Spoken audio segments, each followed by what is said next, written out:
우리는 지난 2주 동안 요한계시록의 인사말, 두 가지 인사말을 함께 살펴보았습니다. 요한계시록은 서신서이기 때문에 이 편지에 인사말이 있다고 배웠었지요. 이 인사말은 두 가지, 이것이었습니다. 우리 같이 한번 인사말 함께 읽겠습니다. 시작. 은혜와 평강이 있기를 원하노라. 영광과 능력이 세세토록 있기를 원하노라. 아멘. 사도 요한은 이 두 가지 인사말을 전한 이후에 이제 이 인사말의 결론의 말씀을 오늘 적어놓고 있습니다. 오늘 우리가 읽은 요한계시록 1장 7절 8절은 이 인사말의 맺은 말이에요. 이 인사말의 결론 부분이라고 할 수가 있지요. 자, 두 절을 읽었는데 먼저 7절의 말씀을 같이 한번 읽겠습니다. 시작. 볼지어다 그가 구름을 타고 오시리라. 각 사람의 눈이 그를 보겠고 그를 찌른 자들도 볼 것이요 땅에 있는 모든 족속이 그로 말미암아 애곡하리니 그러하리라. 아멘. 자, 보십시오. 이 인사말의 결론으로 사도 요한이 전하는 메시지는 예수 그리스도께서 반드시 다시 오신다는 것입니다. 사랑하는 여러분, 우리 주 예수님은 반드시 이 땅에 다시 오십니다. 아멘. 그렇습니다.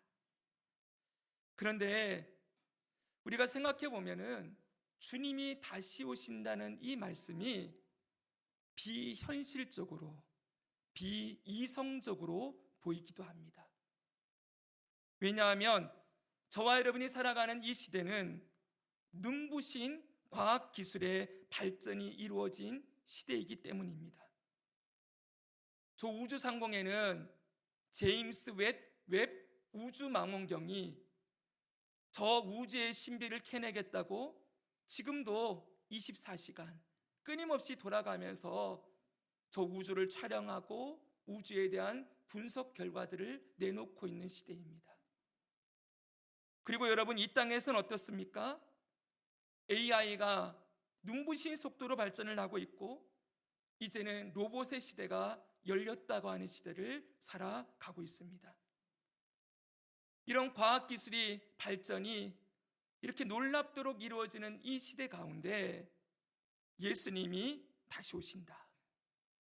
예수님이 이 땅에 오셔서 이 세상이 완전히 새롭게, 이 땅이 무너지고 새로운 재창조가 이루어질 것이다 라는 이 메시지는 많은 사람들의 생각 가운데 그건 신화처럼, 아니면 기독교인들이 만들어낸 어떤 상상력의 결과물처럼, 또는 상징적인 이야기로만 여겨지기 쉽다는 것입니다. 그러나 여러분들에게 여쭤보겠습니다. 여러분들은 창세기 1장 1절을 믿으십니까? 창세기 1장 1절에 뭐였죠? 같이 한번 암송합니다. 시작. 태초에 하나님이 천지를 창조하시니라. 아멘. 우리는 이 말씀을 믿음으로 기독교 신앙을 고백하고 이 자리에 모여 있습니다. 우리가 하나님이 창조자라는 것을 생각할 때 꼭 잊지 말아야 될 게 있어요. 하나님의 창조는 우리가 눈에 보이는 이 물질 세계의 창조만으로 끝나지 않았다는 것입니다. 눈에 보이는 물질 세계를 창조하신 것과 동시에 눈에 보이지 않는 영적인 세계도 창조하셨습니다. 왜냐하면 하나님은 영이시기 때문이지요. 우리는 이 눈에 보이는 이 세계가 전부라고 생각을 하기 쉽지만 아니요. 이 눈에 보이는 이 거대한 세계만큼 눈에 보이지 않는 영적인 세계도 하나님 분명히 창조하셨어요. 영적인 세계에 무엇이 존재합니까? 하나님이 보좌에 앉아 계시지요. 그리고 그 앞에 우리가 앞으로 보겠지만 24장로들, 수많은 천군 천사들, 그리고 천국과 지옥, 영적인 세계도 분명히 존재합니다. 우리는 생각해야 될 것이 이 눈에 보이는 물질 세계, 이 세계도 사람이 다 아나요, 모르나요? 눈에 보이는 이 세계, 사람이 다 몰라요. 제가 서두에 제임스 웹 우주망원경이 저 우주를 찍고 있다고 얘기했지만, 인간이 관측할 수 있는 이 천체의 부분은 불과 여러분 아주 조금밖에 되지 않아요. 그리고 인간이 관측할 수 있는 우주의 시간도 그렇게 여러분 길지가 않아요. 보십시오 여러분, 저 우주에 아무리 인간이 과학기술을 가지고 우주를 탐구하려고 해도 저 거대한 우주의 아주 일부분밖에 알지 못합니다. 여러분, 이 보이는 이 세계는 어떻습니까? 물질 세계를 가지고 하나하나 현미경으로, 전자현미경으로 뚫어서 하나하나 다 탐구를 해도 아직까지도 여러분, 이 땅에 이 원소들이, 또 원자들이 어떻게 작용하고 움직여지는지, 물론 물리법칙으로 발견해낸 것도 있지만 아직도 풀지 못한 신비가 이 땅에 너무 많아요. 사랑하는 여러분, 이 하나님이 창조하신 이 물질 세계도 인간이 다 탐구할 수 없고 알지 못하는데, 영적인 세계는 어떻겠습니까? 이 세계도 이 물질 세계만큼 거대한 세계가 있고, 거기에 하나님이 분명히 역사하시고 일하시고 살아계셔서 지금도 모든 일을 주관하신다. 이것을 우리가 늘 기억하고 있다면 하나님은 얼마나 거대한 분이신지, 그리고 인간은 얼마나 유한하고 연약한 존재인지를 알아야 합니다. 그래서 여러분, 아무리 인간이 과학기술의 발전을 이룬다고 할지라도 하나님이 창조한 이 세계를 다 알 수가 없고, 인간은 모든 것에 대한 문제의 해답을 알 수 있을 것 같지만 문제의 해답 풀지 못합니다. 이 기후변화, 기후이상 하나도 인간은 풀어내지 못하고, 여러분, 이 인간 사회 안에 있는 이 죄의 문제, 불공정의 문제, 이 불평등의 문제, 전쟁과 기근과 난리와 소문도 인간은 해결할 수 없는 유한한 존재일 뿐이라는 것 늘 기억해야 되지요.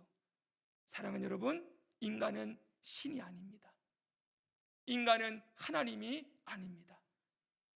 한계를 가지고 있는 연약한 존재요, 하나님의 피조물일 뿐인 것이지요. 분명한 것은 우리는 눈에 보이는 세계만을 보고 있지만 눈에 보이지 않는 세계도 함께 동시에 살아가고 있으며, 눈에 보이지 아니하지만 하나님이 하늘 보좌에 앉으셔서 모든 만물을 주관하고 계시고, 우리 주 예수님께서 하나님 보좌 우편에 앉아 계시다가 다시 반드시 이 땅에 오시게 될 것입니다. 이 믿음의 고백이 어디 담겨 있습니까? 사도신경에 담겨 있지요. 사도신경 우리 한번 읽도록 하겠습니다. 전능하사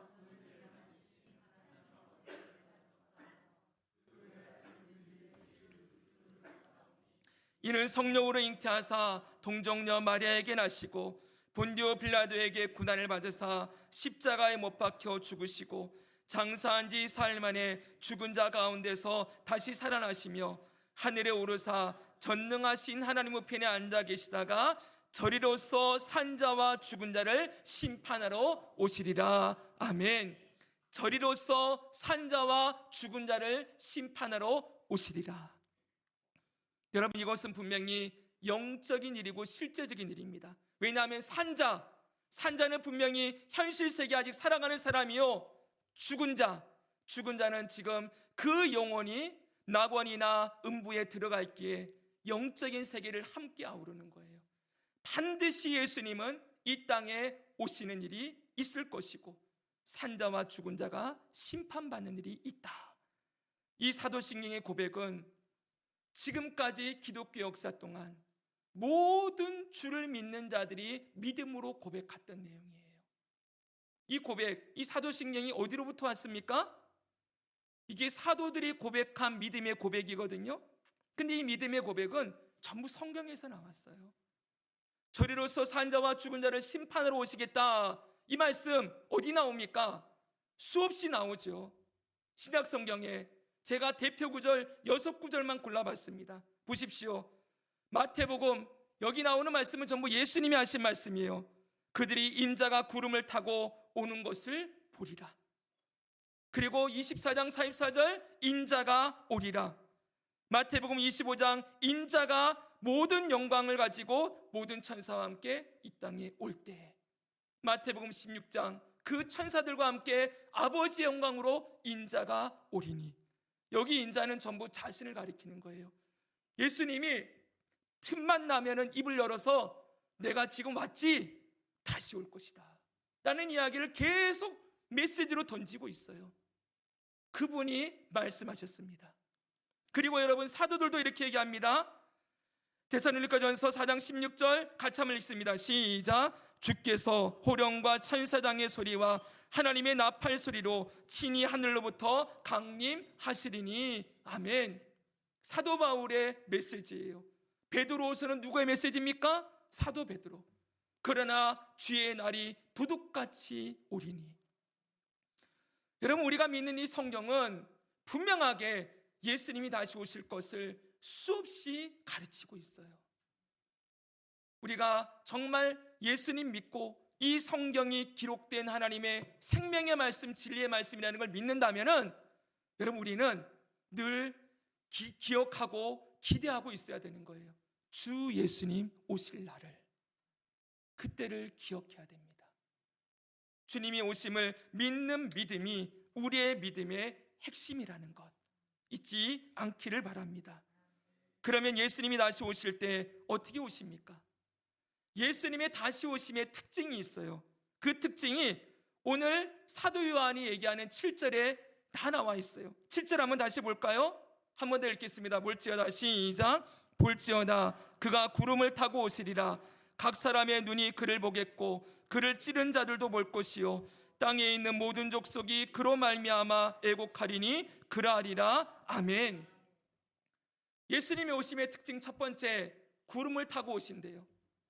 이 구름을 타고 온다고 하니까 마치 손오공이 근두운을 타고서 막 날아다니는 것, 자꾸 이런 식으로 희화화하기 쉬워요.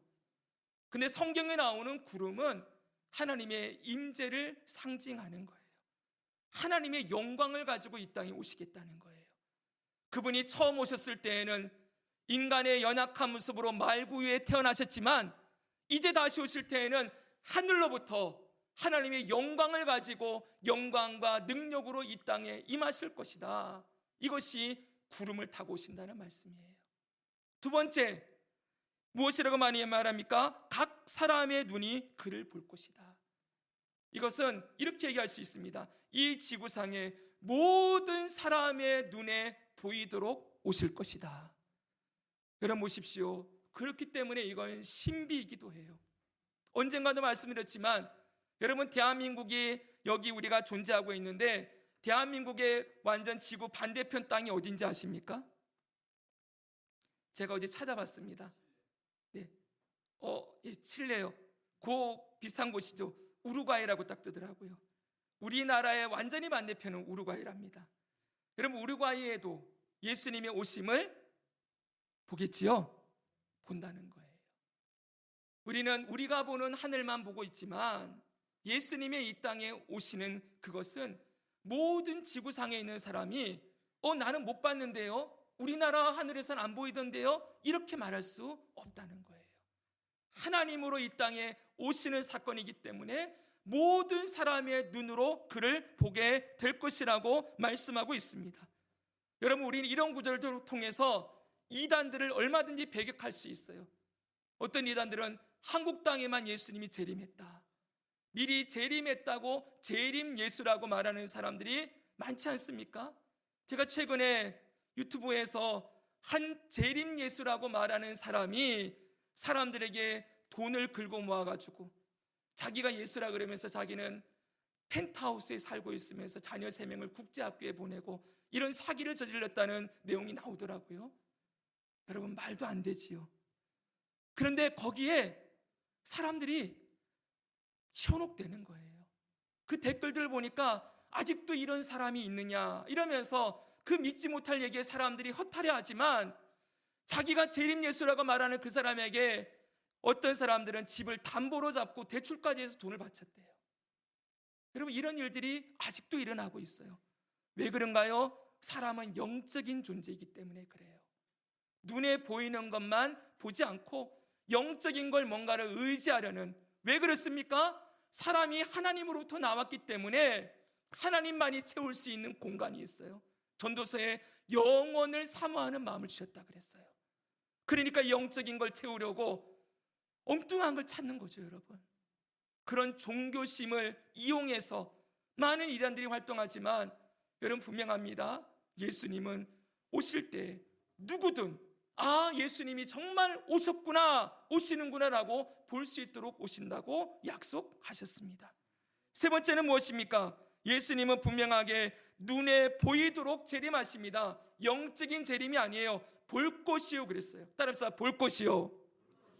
우리의 눈으로, 육신의 눈으로 예수님 오심을 분명히 본다는 거예요.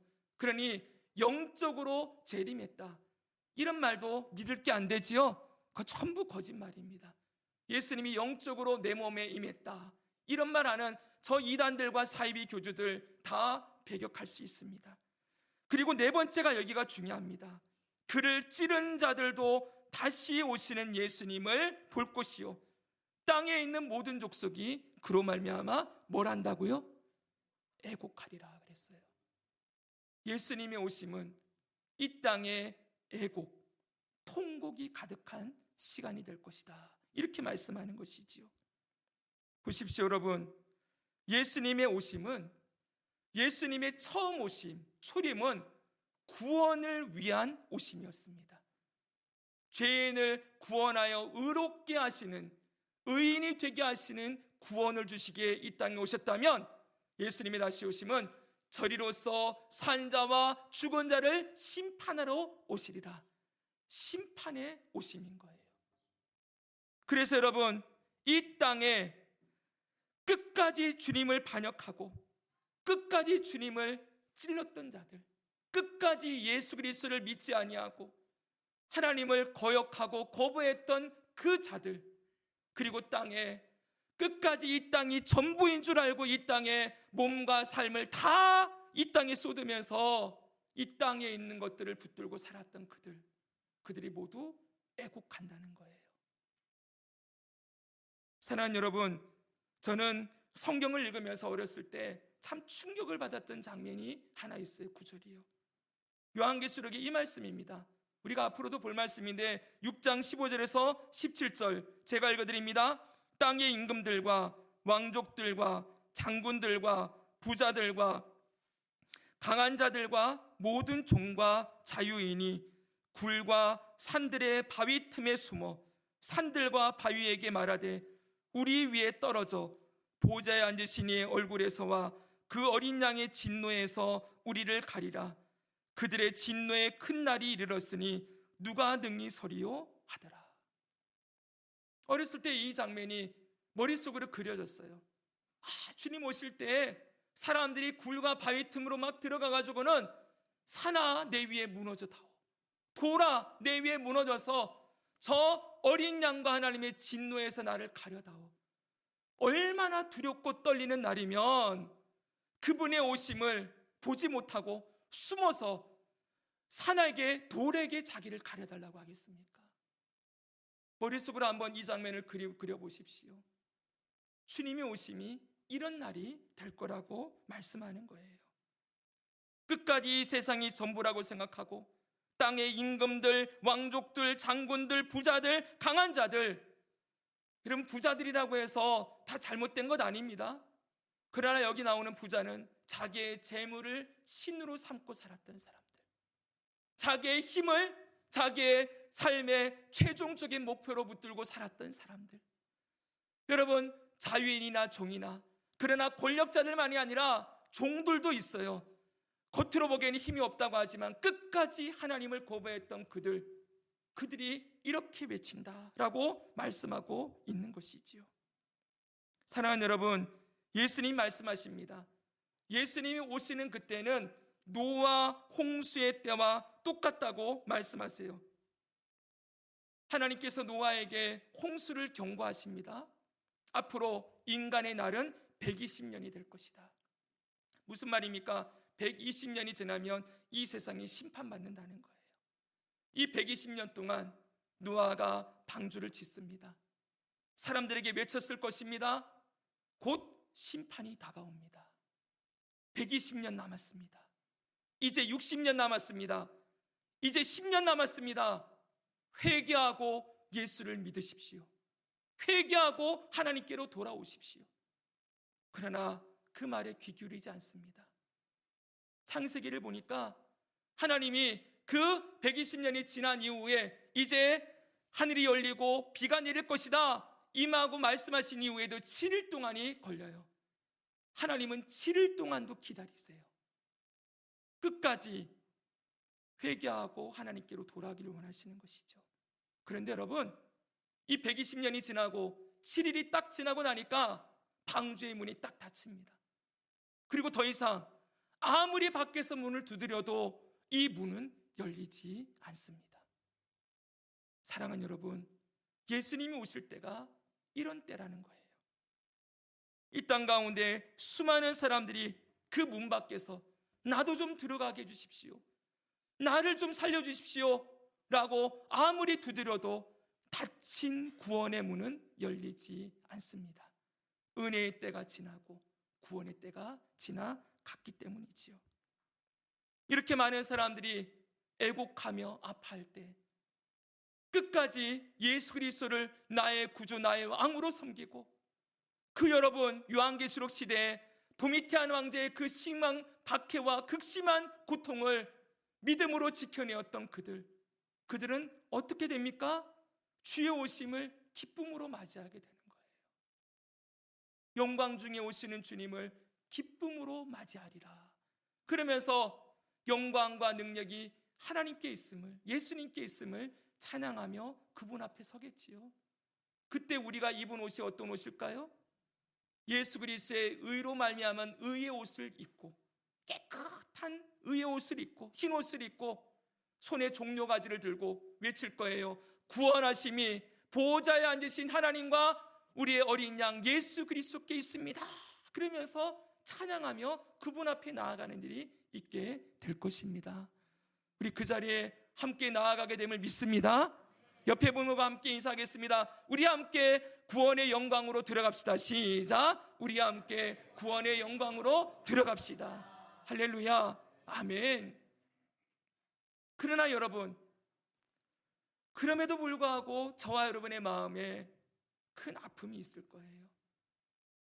웃어도 그 마음 속에 애통함이 우리 안에도 있을 것입니다.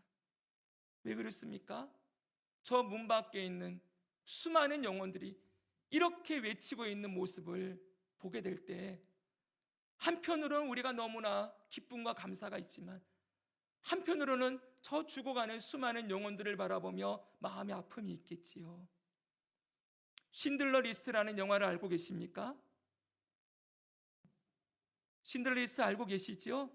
저 유대인들을 저 독일의 이 죽음 앞에서 건져내며 살았던 그가, 신들러 리스트라는 영화의 끝장면에 명대사로 남겨진 대사가 하나 있어요. 그때 이제 독일이 패전을 하고 그 신들러 리스트가 운영했던 그 공장에 그를 통하여서 살아남았던 유대인들이 가득 모였어요. 그때 신들러 리스트가 그들을 향하여서 이렇게 말했습니다. 보십시오 여러분, 자기가 타고 다니는 차를 보면서 이 차를 팔았으면 10명은 더 구했을 텐데, 이 금배지는 2명을 더 구했을 텐데, 그러고 있는 거예요. 사랑하는 여러분, 우리도 똑같은 심정으로 그때를 맞이하게 될 거예요. 그렇기 때문에 여러분, 우리는 어떠해야 됩니까? 아직 구원의 때가 남아 있습니다. 아직 주님의 오심이 미루어져 있습니다. 연기되어 있습니다. 구원의 오심이, 주님의 오심이 왜 연기되어 있는가? 여러 번 우리가 이 말씀 읽었어요. 근데 다시 한번 여러분 이 말씀 읽고 왜 주님이 이 오심을, 이 땅의 오심을 연기하고 있는지 한번 생각해 봅시다. 지금이라도 여러분 우리는, 잘 들으세요, 예수님이 오시는 게 너무 좋아요. 왜 그렇습니까? 이 땅의 이 불의, 이 땅의 거짓, 이 땅의 수많은 이 죄악들, 여러분 전쟁과 기근, 이 모든 것들이 어느 때 진정으로 멈춰지겠습니까? 이 땅의 저 기근과 그 아픔 가운데 죽어가는 우리 아프리카 땅 TV 열면은 맨날 도와주세요, 죽어갑니다, 이런 얘기 보고 있지 않습니까? 사람들은 이게 하나님 탓이라고 얘기하지만 아니요, 인간의 죄 때문이지요. 인간의 탐욕이 하나님이 만드신 이 아름다운 세계를 다 파괴하고 탐욕으로 이 땅을 다 망가뜨린 결과가 누군가는 부를 누리고 누군가는 굶어서 죽게 되는 이 불합리하고 부조리한 이 사회를 만들어냈지 않습니까? 이거에 어떻게 고쳐집니까?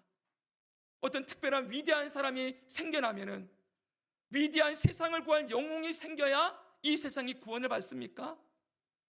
우리가 수없이 경험하지 않았습니까?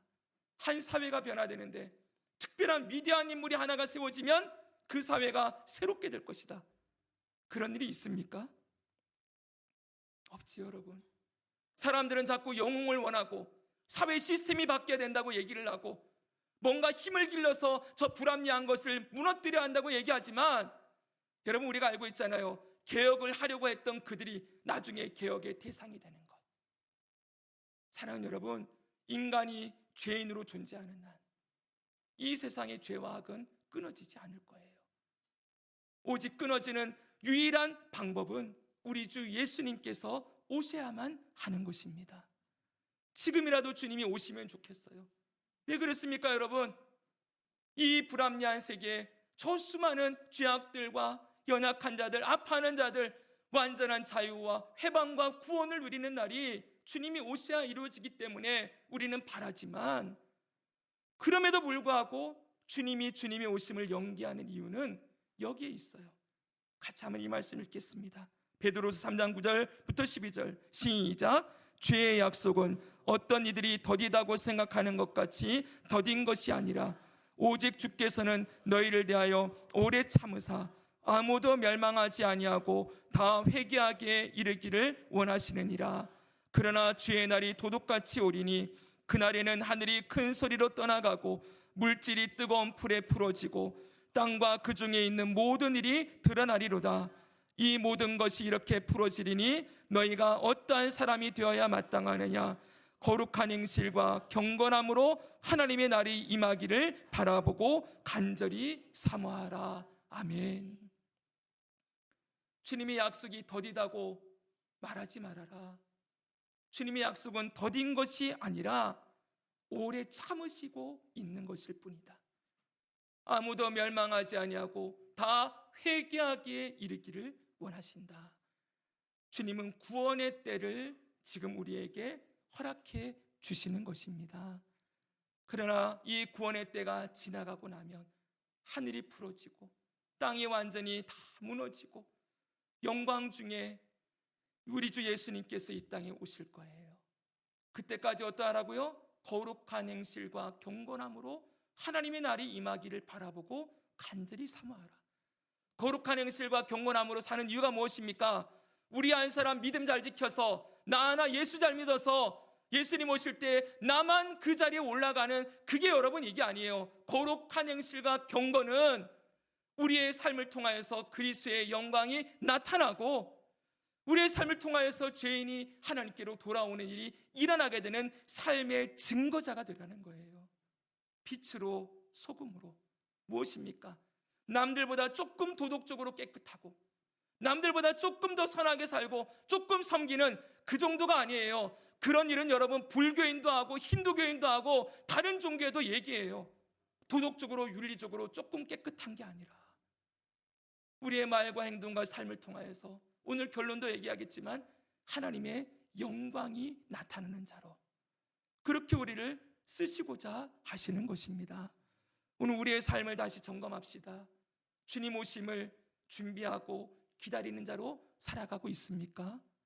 거룩한 행실과 경건함으로 우리의 삶이 하나님을 사랑하고 우리의 삶을 통해서 하나님의 영광이 나타나 모든 사람이 회개하여 구원에 이르기를 원하시는 아버지의 뜻을 이루는데 우리의 마음 중심이 들여져 있습니까? 아니면 흔들리는 세상 속에 나와 내 가정, 그걸 여러분 돌보지 않는 건 무책임한 일이지요. 그러나 그것만 보고 내 가정만 흔들리는 세상 속에 잘 살아야 되고 남들이 어떻게 살아가든 내 가정만, 내 인생만 안전해야 되고, 여러분 그건 그리스도인의 참된 목표가 아니에요. 우리의 삶을 통해 지금도 주님의 오심을 준비하며 회개하게 이르러 구원을 얻기를 원하시는 그 구원의 통로로 저와 여러분이 살아가기를 원하시는 것입니다. 이 사명 감당합시다.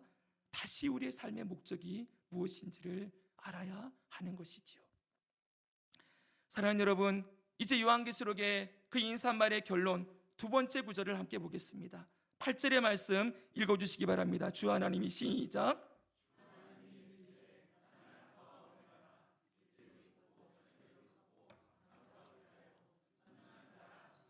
아멘. 한번 따라합시다. 하나님은 알파와 오메가가 되신다. 아멘. 여러분, 알파와 오메가는 여러분 잘 알고 계시지요? 보여주십시오. 그리스어 알파벳의 첫 자가 알파이고 마지막 자가 오메가입니다. 무슨 뜻입니까? 처음과 나중, 시작과 끝, 이것이 알파와 오메가이지요. 하나님이 나는 알파와 오메가라 라고 외치실 때 여기에는 무슨 뜻이 담겨져 있습니까? 하나님이 모든 것의 시작이며 하나님이 모든 것의 결론이라는 것입니다. 시작과 끝, 시작과 결론을 모두 주관하시는 분이 하나님이시다. 하나님은 자신이 직접 얘기해요. 나는 알파와 오메가라. 이건 그분이 직접 증언하는 말씀이에요. 누가 얘기한 게 아니에요. 하나님은 알파와 오메가가 되십니다.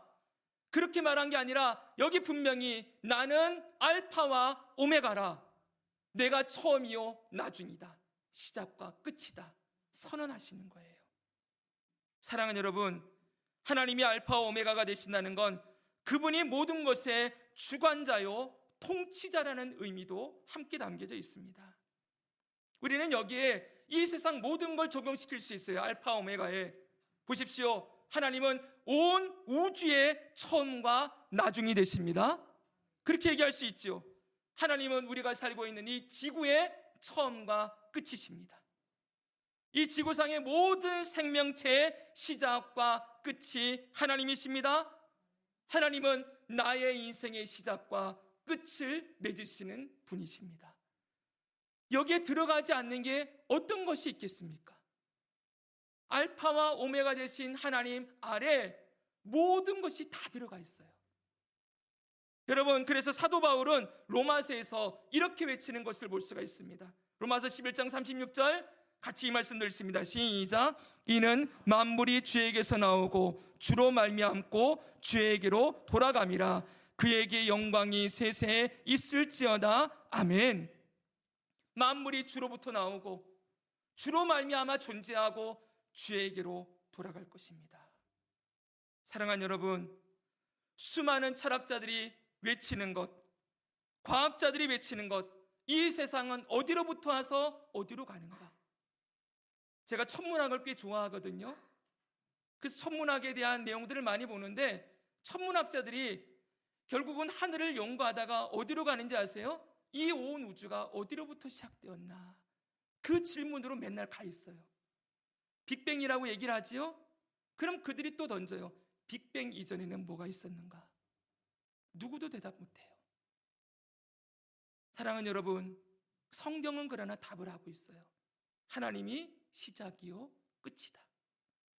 사랑하는 여러분, 하나님 안에서 이 모든 세상이 어디로부터 와서 어디로 가게 될 것인가? 여기에 대한 해답이 담겨져 있어요. 이 세상을 움직이는 원리, 이 세상을 움직이는 법칙이 무엇입니까? 여기에 들어있어요. 하나님이 이 세상에, 아니요, 모든 원리, 모든 법칙을 다 주관하신대요. 그리고 여러분, 또 뭐가 있습니까? 앞으로 이 세상은 어떻게 될 것인가? 딱 나와 있잖아요. 주에게로 돌아갈 것이다. 예수님 오심으로 이 세상의 결론이 날 것이고 그 다음에는 영원한 하나님의 나라가 이어질 것이다.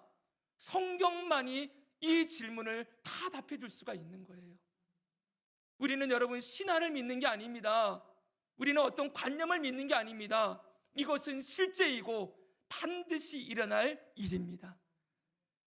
우리가 창세기 1장 1절을 믿는다면 주 예수님 다시 오실 것을 말씀하시는 이 요한계시록의 말씀도 우리는 믿습니다. 요한계시록이 뭘 알려줍니까? 바로 여기에 대한 해답, 하나님으로부터 시작된 이 세계가 어떻게 끝이 나게 되어지는지를 말씀해 주는 것이기에 우리는 오늘도 이 말씀을 통하여서 이 세상의 처음과 나중이 되시는 하나님을 깨닫고 알아가고 예배하는 것이지요. 사랑하는 여러분, 또 하나님이 어떤 분이라고 얘기합니까? 이제도 있고 전에도 있었고 장차 오실 분이래요. 이건 영원하심을 말하는 거예요. 따라서 하나님의 영원성, 그리고 전능하신 하나님이라고 그랬어요. 하나님의 전능성도 얘기해요. 그분이 영원하시고 전능하시다라고 말씀하는 거예요.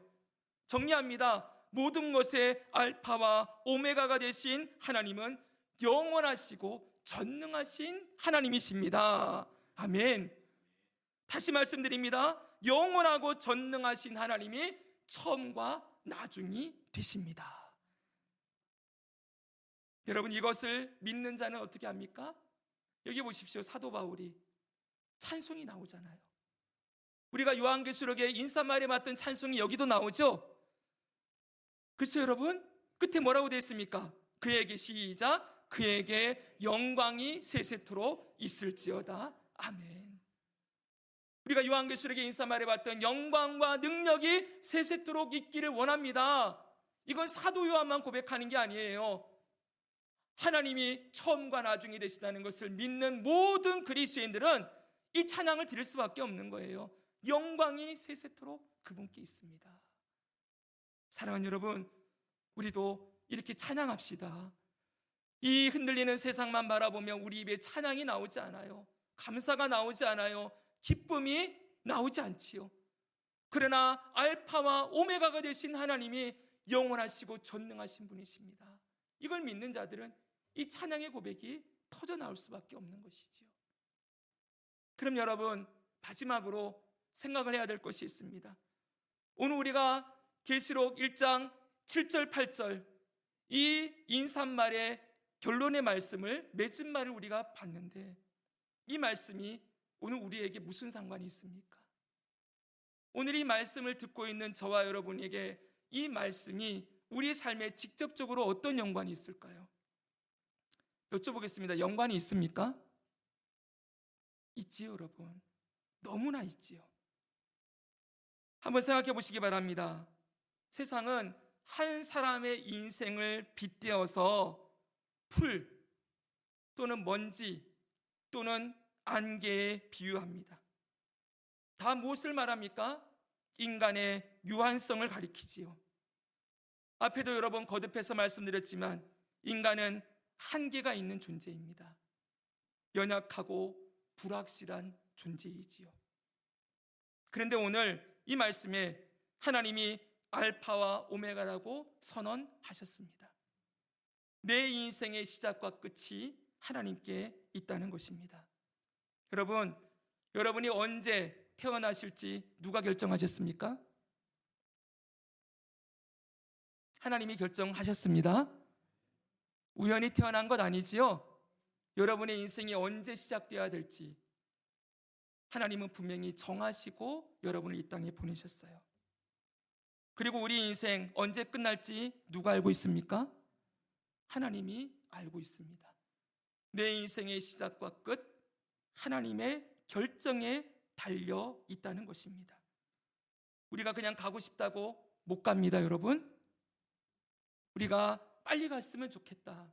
안 됩니다, 여러분. 하나님이 불러주셔야 우리는 갈 수 있는 인생입니다. 그리고 나의 인생의 모든 걸음이 그분의 주관 아래에 놓여져 있음도 믿습니다. 처음과 끝을 아시는 하나님께서 나의 인생의 모든 걸음도 주관한다는 거예요. 잘 보세요. 처음과 끝을 안다는 건 이 중간은 모르고 처음과 끝만 안다는 얘기가 아니지요. 처음과 끝을 안다는 건 모두 안다는 거예요. 우리 인생의 모든 걸음 하나님이 아시고 주관하시는 줄 믿습니다. 이스라엘의 광야 40년 그 기간 동안 하나님이 그들의 인생의 걸음을 모두 주관하셨어요. 필요하면 물도 주시고 필요하면 만나와 메추라기 주시고 필요하면 승리도 주시고 필요할 때마다 곳곳에 주님의 은혜의 샘을 터뜨리셔서 나의 힘이 아닌 주님의 은혜로 무조건적인 사랑으로 그들을 인도해 내셨습니다. 오늘 우리에게도 똑같은 일을 하나님이 하심을 믿습니다. 여러분, 이 세상도 마찬가지입니다. 인류의 모든 역사, 모든 나라의 흥망성쇠 하나님이 주관하십니다. 나라의 시작도 하나님이 하셨고 나라의 끝도 하나님이 맺으십니다. 지금까지 인류 역사 가운데, 세계사 가운데 수많은 나라들이 일어났다가 사라졌어요. 그 일어났다 사라짐이 우연한 게 아니에요. 사람들은 이런저런 책을 가지고 분석합니다. 총균세, 그것이 이런저런 목적으로, 이유로, 지리적인 이유로 이렇게 됐을 것이다. 환경적인 이유, 지리적인 이유, 수많은 얘기하지만 아니에요, 여러분. 다 설명해 못 해내요. 왜 이 나라가 무너졌는지 모르겠다. 왜 이렇게 흥황하던 나라가 왜 이렇게 쓰러지는지 한순간에 모르겠다. 아무리 분석을 하고 생각을 해도 하나님이 하신 일을 다 알 수가 없어요. 분명한 건 하나님이 모든 나라의 시작과 끝이고 인류 역사의 모든 시작과 끝이며 우리의 사랑하는 대한민국의 시작과 끝도 하나님께 있음을 믿습니다. 이 나라가 어떠했습니까? 이전에 여러분 가장 흑암이 가득한 나라였어요. 이 땅에 여러분 전혀 소망이 없었어요. 여러분 삼국시대를 지나서 고려시대, 조선시대, 여러분 이 땅에 소망이 어디 있었습니까? 철저하게 상놈과 양반으로 나누어져서 철저한 계급사회 가운데에서 여러분 수많은 아픔들과 고통이 그리고 죄악이 가득했어요. 이 땅 가운데도 하나님께서 불쌍히 여기셔서 선교사님들 보내주셔서 오늘 여기까지 왔습니다. 우리가 한 일이 아무것도 없어요. 우리는 죄 가운데 머물러 있었을 뿐이지만 하나님께서 우리를 불쌍히 여겨 주셨습니다. 그래서 오늘 이 자리에서 우리가 찬양하며 예배할 수 있는 거예요. 이 나라의 모든 흥망성쇠, 우리나라의 모든 걸음도 주님이 주관하심을 믿습니다.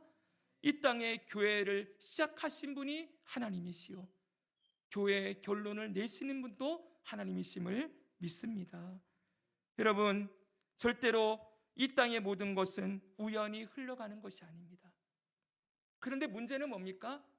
우리가 하나님의 일하심을 잘 모른다는 게 문제예요. 그래서 우리는 때로는 의심하고 때로는 염려하고 때로는 좌절하고 실망하지요. 왜 그래요? 하나님의 일하심을 우리가 다 안다면은 실망할 일이 없겠죠, 그렇죠? 근데 우리는 하나님이 아니지 않습니까? 그 모든 걸 아시는 분은 하나님이셔야만 합니다. 왜냐하면 안다는 것으로 끝나면 안 되는 거예요. 그걸 아는 만큼 할 수 있는 능력이 있어야 되죠. 모든 것을 주관하려면 그걸 해낼 수 있는 능력이 있어야 되지 않습니까? 우리에게 그런 능력이 있어요, 없어요?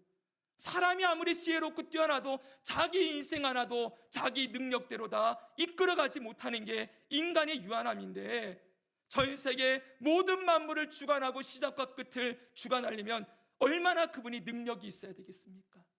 그래서 하나님은 전능하신 하나님이시다. 늘 말씀하시는 거예요. 그렇게 할 수 있는 능력은 하나님밖에 없으시지요. 제가 여러분 김명은 교수님이라고 옛날에 한동대에서 있었던 교수님이 이 강의하는 성경과학을 들었던 내용이 있어요. 그때 한 가지 인상 깊은 내용을 오늘 설명을 드리고 말씀을 마무리하려고 합니다. 이게 하나님의 일하심과 인간의 이 격차, 이 차이를 아주 잘 설명해 주는 그런 한 가지 예여서 제가 가지고 왔어요. 자, 보십시오, 여러분. 읽어보겠습니다.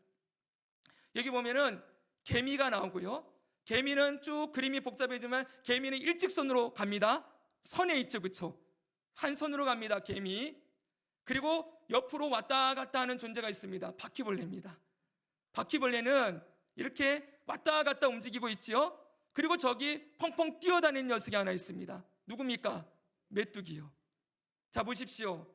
개미가 이렇게 일직선으로 쭉 가고 있는데 갑자기 바퀴벌레가 딱 등장했어요. 마주치는 A 지점이 있는 거죠. 개미의 입장에서는 아니, 얘는 어디서 나타났지? 이럴 거 아닙니까, 여러분? 근데 나타났다가 또 싹 사라져 버려요. 개미의 입장에서는 바퀴벌레가 어떤 존재예요? 기적 같은 존재예요. 예. 그리고 또 나타났다가 또 사라지고 그래요. 그러니까 얼마나 놀라겠습니까? 개미는 1차원, 그리고 바퀴벌레는 2차원. 차원이 다르죠? 움직이는 차원이 달라요. 근데 거기에 메뚜기가 또 뛰어다녀요. 메뚜기는 3차원을 존재해요. 3차원에 펑펑 뛰어다니는 거예요.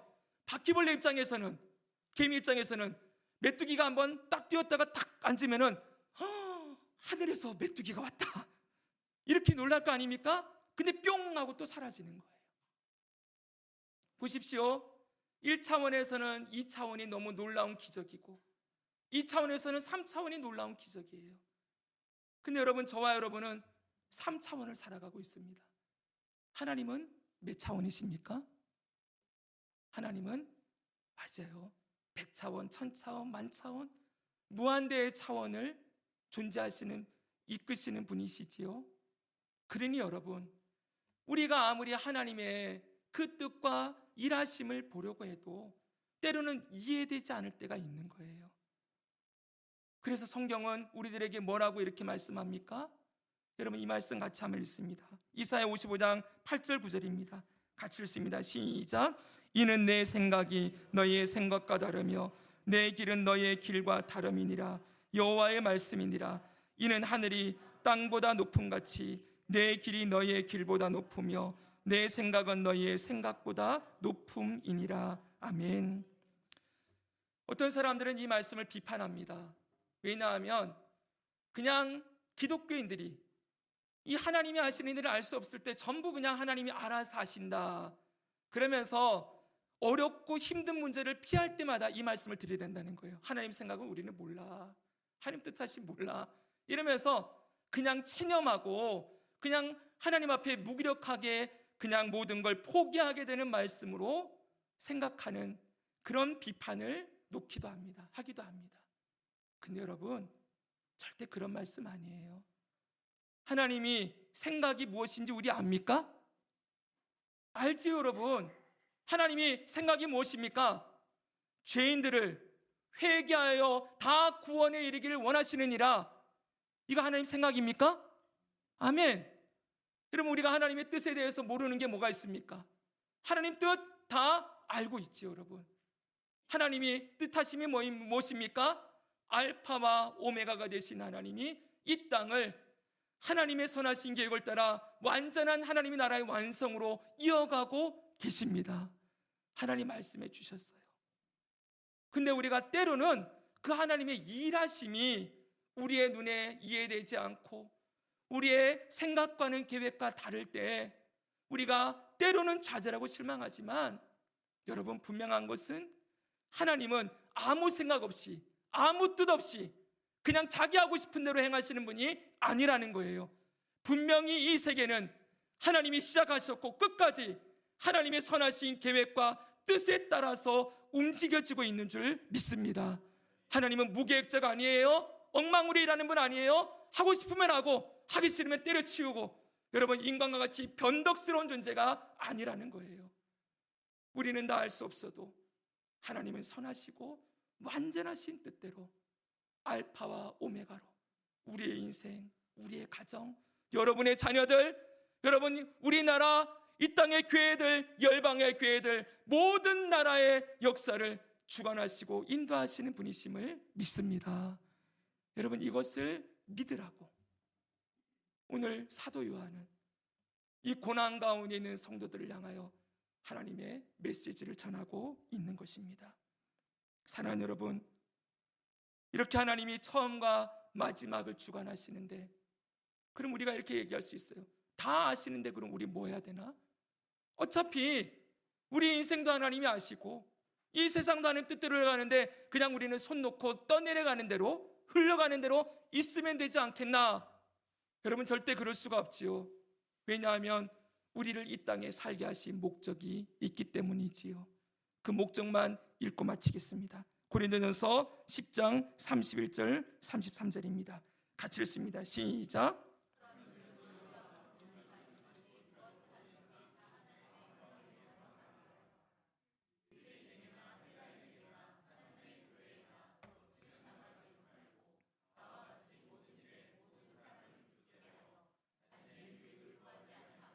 많은 사람의 유익을 구하여 그들로 구원을 받게 하라. 아멘. 그들로 구원을 받게 하라. 똑같은 말씀입니다.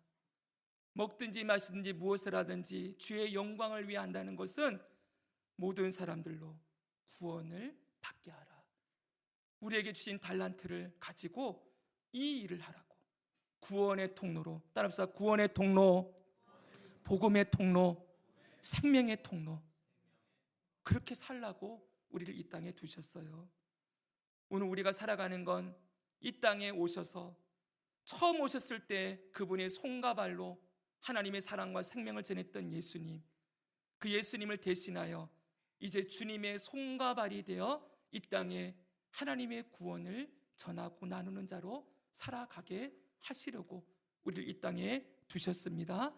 이 사명 잘 감당하고 살아가다 보면 언젠가 주님이 우리 부르시겠지요? 부르시는 그날까지 이 사명 감당하는 것, 이것이 우리의 책임과 의무임을 기억하면서 앞으로도 흔들릴 것 같은 이 세상 속에 온 세상의 기후변화, 국제정세의 불확실성, 경제와 사회의 불안정, 전쟁과 기근 지진 더 흔들리겠지만 흔들리는 세상 속에 우리가 무엇을 하며 살아가야 되는지, 그리고 우리의 인생의 처음과 끝이 누구에게 있는지를 기억하면서 주님의 말씀을 따라서 이 땅의 구원의 통로로, 복음의 통로로 살아가는 저와 여러분 되기를 주 예수님의 이름으로 축복합니다.